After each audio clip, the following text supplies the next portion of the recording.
5 Indian brands. 5 brands, wow. I think it's a little hard to name them because there's too many foreign brands.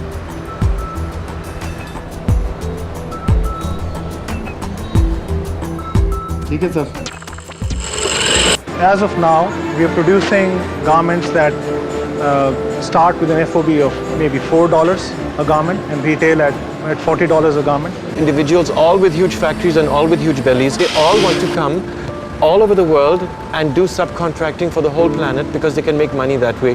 Go on exploiting your workers, go on paying them in cash and going on making the big money. I'm sure there are a couple of millions who are going to hate me after this. Is Make in India about? Let's put it this way. When I was exporting, the benefit that we would get would be something called DEPB. If I was not using those products in the domestic market, but I was exporting them, I would then get a refund of those taxes. The government gives you subsidies. You take those subsidies. Of course, that's a benefit. It reduces your cost. Your margins are better. People want to buy with you. They want to produce goods with you. Plus, just the cotton we make or just the cloth that we make is much cheaper. That's because we drive our margins to such a low point where the standard of living of the employee is impacted so much. Labor is so cheap in this country. So there's a huge profit margin on those products that are made in India.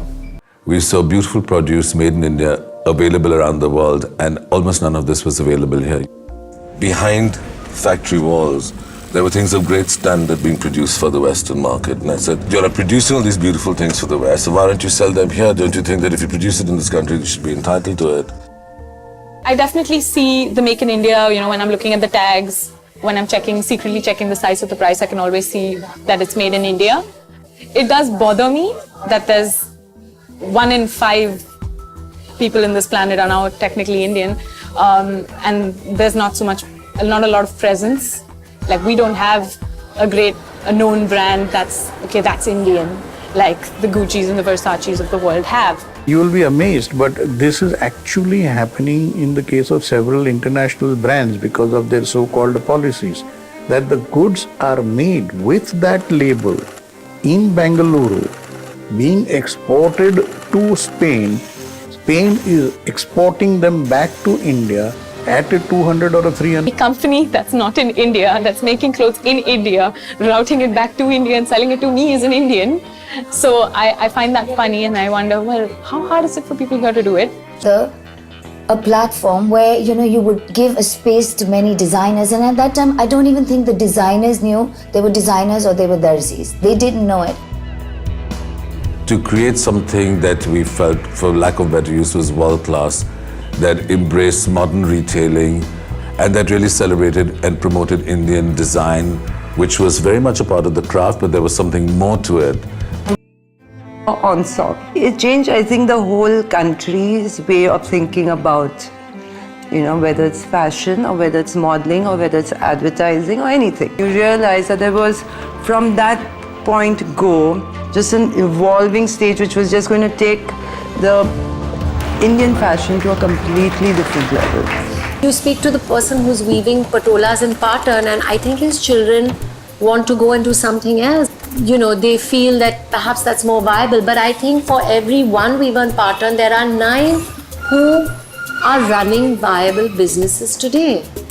And there are millions of people who've been given employment. There's millions of karigar whose craft has survived. There's a young kid who grows up in Bhopal can turn around and say, I want to be a fashion designer. That's huge, I think. The master craftsmen have people who are still buying their clothes.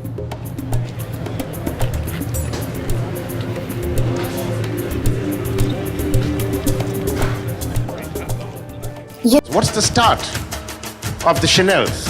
What's the start of the big names in Europe? Was that they started not with their own stores, but they started in those stores. They had the advantage of organized retail. Now, none of you have that advantage today. If you go and set up a shop in some place, in 2 years' time, you may find the building demolished. It comes out of an ecosystem. It is not to be bought. You can hire the most creative people in the world, but if you do not have the ecosystem, it's not going anywhere. Has there been the creation of any such thing, even for people to work? Rather, they threw them all out of the city. We were thrown out of Delhi. We were sealed repeatedly because of corrupt judges, because of, collusion. Design always says you expect people to come to Khansa for couture clothes. That's what happened when we were thrown out. That's great. You can be the factory to the world to a certain extent. China has done that. And now they've built their brands. Now, if you look at the brands, but they didn't have any brands earlier. For small labels to establish themselves as brands means huge risk, huge amount of investment, and of course, huge amount of employment generation as well. But that comes with its own baggage. So I think that we're ready to be established labels, but to be established brands in the current scenario would take a little more time. I think the talent and creativity is all there. The business acumen sometimes is what's lacking. And we are scared. Because even if I do take the world on, what do I have behind me to support it? Do I have policies? No. Do I have government support? No. Do I have social security? No. Do I have a highway which will get my goods to Mumbai on time? No. I have two problems with the Make in India strategy, which I think is a phenomenal strategy, and the Prime Minister is doing a great job marketing India as a manufacturing base internationally. One is that it seems to be focused on high capital investment and not labor heavy. According to me, Indians have a mindset. If it's from abroad, it's damn good. That's the thing which every Indian, he, she, everybody has it in them. I would prefer to buy a Western brand, like something like Mango over, something, yeah, definitely. Look at even our freedom struggle and the khadi and all, there's so much to be proud of, but how many of us really felt proud of it? The reason why we've grown up thinking that Indian brands are not so good. Something that is so deep rooted, it's gonna take us hundreds and hundreds of years to just get that inferiority complex out of our minds. Can we be Indian, for Christ's sake? For a country like us, for a people like us, for people who've ruled the world, literally, not by law, not by force, but by creative economy, by intellect, by trade, by peaceful means, come to a state where we shy of who we are. I think Make in India has to be made by Indians, for Indians, style for Indians.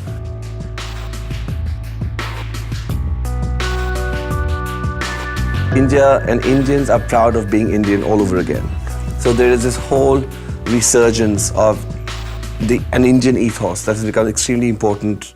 Indian brands have a storytelling narrative. They are closer to people. They are closer to handmade. There is more involvement of the hand, whether artistic, aesthetic, heritage focused or not, more human beings are involved. There are parities of gender that we need to relook at. The way we grow our cotton, the way we spin our yarn, our khadi yarn, is different from what is done anywhere else in the world. This is the natural home of slow fashion. Slow fashion, which is a part of the new emerging vocabulary of sustainability, will have to be defined differently. An Indian brand and Indian brands has to be defined with slight reordering of the vocabulary.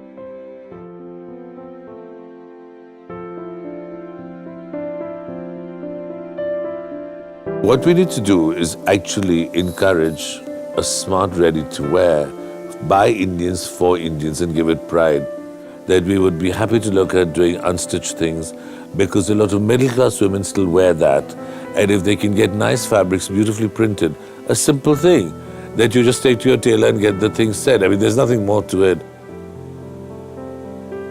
To find our own fusion, to find our own identity, and then it'll percolate down, and that's what's going to generate the most employment and pride for Made in India. I would love if 10 years from now, I could get out there and say that I'm wearing X brand and it's a truly Indian brand. I hope we don't lose our Indianness.